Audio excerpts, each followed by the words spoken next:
This is a video tutorial for iMovie. It's a piece of video editing software that's available on the Mac.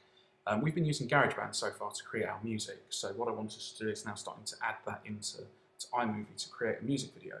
We can do that using video that we've recorded using video cameras or any video we find online that we want to add. So by clicking on iMovie, which is this star on the dock, or again you can search for it, you will find that once you open iMovie it's split into three very distinct areas. You have the project area, which is what I'm previewing now. You'll have the event library, which is what I'm now previewing. And you'll see in the top right hand corner you have a screen that updates depending upon what video I'm hovering over. And we have an event library, which I'm now looking at, which is where you can store different parts of video that you've imported. So if you recorded some video on Monday, you can store it in a folder called Monday and a folder called Tuesday and so on.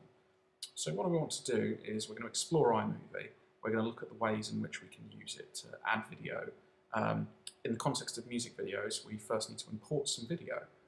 So if we imagine that we've gone out and we've recorded some video and we click on File, what should happen, or at least will happen in a moment, is it will detect the memory card that we've plugged in. If you have video that you've got on a memory card or a USB stick, you need to make sure that's plugged in before you open iMovie. So now if we go to File, Import, and Movies, we will then be given a My Computer screen. We just need to find where we're getting the video from, which in this case is the memory stick. So we click on that, and we select the video that we want, which in this case is the Rebecca Black video Friday. Now we're being given the option, we can put it into an event that already exists, so we can just create a new one. I always think it's good to create a new one because then you know exactly where your video is actually stored rather than just storing it in somebody else's. So we type that in and click Import. And now what this will do is it will process the video that we've asked it to import. So it's taking the video from its format that it was previously in and it's adding it to iMovie so that we can look at it in a very specific way. We can find particular parts of the video that we want and we can edit. Now editing is where you take two different pieces of video and place them together and add effects, voice or transitions. And that's exactly what we're going to do. So now we've imported that, it will process the event, and in our event library and our event viewer down on the bottom we should now see Friday, the entire video, which is what I've imported. So now if you see, if I scroll through it, I can be scrolling through by using the mouse and it will play video back or forward to me. I can also just press space at any particular point and it will play it from that point. And if I press space after, that will stop it. I can do this anywhere I want on the timeline. The timeline is these list of thumbnails that we're now looking at. The scale of them is adjustable and I'll show you how to do that in a second. But what this will allow you to do is scrub the video, and scrubbing is basically scanning through to find any particular piece of video that you want to use. So now I'm circling over a scale bar, which if I adjust will increase or decrease the scale of the video that I'm seeing. So if I drag it over to the left, it will mean that each box, each thumbnail, will be half a second of actual video. Whereas if I drag it to the other side, it will actually extend it to say 30 seconds to one thumbnail for the entire length of the video regardless. Obviously, as you can imagine, increasing the scale to this size of half a second will allow me to fine-tune and find very specific pieces of video that I might want. So now I'm going to adjust that to all, which means that regardless of the length of the video, it will be one thumbnail, and I've now adjusted it to 30. And if you look in the project area as well, there's a scale bar there that I can use to adjust. So what we need to do now is create a new project. So we do that by clicking File, New Project, and we'll give it a name. And the new project is where we construct our video, where we begin our editing. We select the pieces of video that we want and so on. So for now, if we just select the No Theme, which is the one that's highlighted in blue, give it a name and select Create.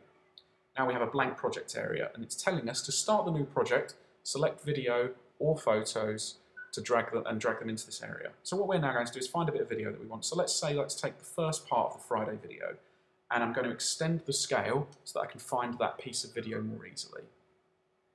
Now if I said I wanted the entire video, I could click on that area and drag the bars to the beginning and end of that piece of video. And then I'll just simply drag and drop it. This is easy if I wanted to drag the entire video. So now you can see in Project, have the entire video. But it's very unlikely that that would ever happen. In editing, you generally only want small little sections that you're going to then copy and paste. To delete, you can just select it and press the backspace key. And you should only ever delete video from the project, never from the event, because the event is where you store your video like a hard drive. So now I've adjusted the scale, and what I'm now going to do is I'm going to find the first part of the video where the alarm clock kicks off. So we build up to the alarm clock, and just before it cuts to the girl, Rebecca Black, in bed, we are going to take this part of the video. So all I'm doing is using the drag bars to find the piece I want. And if I simply drag and drop that into my project, you'll see that now in my project, all it consists of is that piece of the video. So what you can do is you can chop a video into as many pieces as you like until you find an edit that you like, and you can put them in any order and so on. But obviously bear in mind, if we take a music video like this, it might be a problem because it would contain music as well, so we'd need to remove that music, which we can do. So now I've got one piece of video. Let's think about another piece that I want. Let's say maybe I just want to cut to the point where actually she just starts to sing downstairs. So get rid of the whole bedroom part, and we just start instead when she's downstairs. So the first part that we can start from until the very end part before it cuts to the bus stop. And all we're then going to do, is once we're happy with that, is again drag and drop it next to it. So you can see now I have two distinctly separate pieces of video. And if I play from one to the other, you see it cuts directly from one to the other. Now the reason that does that is because we have two very separate pieces of video that begin and end at different points. So we have a very clear cut. If we wanted to tidy that up, we could add something called a transition. And a transition is something that takes one piece of video from another to another and adds an effect that guides you from one to the other. So by clicking on the transition section, which we've just selected, you can preview them by hovering over them. And we'll just drag and drop one in between the two pieces of video. And now we've done that, if we preview that, you'll see that it just quickly happens. The transition's really quick. So if we double click on the transition itself in the project window, we can adjust the running length of it. So in duration, let's say make it 2.5 seconds. And if we click on done, now when we preview it, we'll see that that transition lasts, it's much more significant, so it fades from one to the other, which looks a lot tidier and a lot neater. And these sort of effects you could use between every piece of video, and it will really make your video look a lot smoother. Bear in mind, if we wanted to change it, we could double click and select the type of transition. And now if we hover over the different ones, we can preview how it would actually look. So let's try the page turn instead. Keep it at 2.5 seconds, and preview it now. Now it just looks a lot smarter, and it looks like it's in keeping with the rest of the video so far.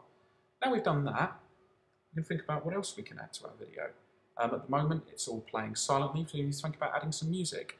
So if there's music already on the video, that's one thing. But if we actually want to add our own track, like we will with our video, we need to find the MP3 that we've created from GarageBand and simply drag it and drop it onto our project. So if we now just drag and drop that on, you'll see now in green, we now have music on our video, which when we play back, we'll have the song and we'll have the soundtrack that we've added to it as well. And these are some very basic tools that will help you get started with creating your own video.